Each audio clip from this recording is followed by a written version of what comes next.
ശിഷ്യന്മാർ നടന്നു വരുമ്പോൾ കണ്ട കാഴ്ച, യേശു ഒരത്തിയോട് സംസാരിക്കും. നെക്സ്റ്റ് ഡേ ഇവർ അതുവഴി പോകുമ്പോൾ ആ അത്തി ഉണങ്ങി നിൽക്കുന്ന കാഴ്ച കണ്ടു. ശിഷ്യന്മാർ ചോദിച്ചു, ഇതെങ്ങനെയാ സംഭവിച്ചത്? യേശു കർത്താവ് അവരെ നോക്കി പറഞ്ഞു, ഇത് എനിക്ക് മാത്രം ചെയ്യാൻ പറ്റുന്നതല്ല, നിങ്ങളും സംശയിക്കാതെ വിശ്വാസമുള്ളവരായ ഈ പറഞ്ഞത് നിന്നിലും സംഭവിക്കും. ചില പർട്ടിക്കുലർ മേഖലയെ നോക്കി ചിലതിനെ ഫോക്കസ് ചെയ്ത്, അതൊരു പക്ഷേ നിന്റെ പ്രോജക്റ്റ് ആയിരിക്കാം, തലമുറയായിരിക്കാം, ശുശ്രൂഷയായിരിക്കാം, അതിനെ മാത്രം ഒന്ന് ഫോക്കസ് ചെയ്ത് ചിലതൊന്ന് വാ കൊണ്ട് പറയാൻ തയ്യാറായ എന്ന് വെച്ചാൽ നീ നെഗറ്റീവ് പറയുന്നത് നിർത്തി നിന്റെ വാ കൊണ്ട് വിശ്വാസം പ്രഖ്യാപിച്ചാൽ ദൈവം പറയുന്നു, നീ എന്റെ വായ് പോലെയാകും. Your word never fail. Yes.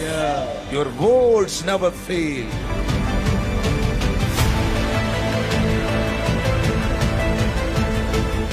ഈ പുസ്തകം 1-ാം അധ്യായം 3-ാം വാക്യം, 6-ാം വാക്യം, 7-ാം വാക്യം. വെളിച്ചം ഉണ്ടാകട്ടെ എന്ന് ദൈവം കൽപ്പിച്ചു, വെളിച്ചം ഉണ്ടായി.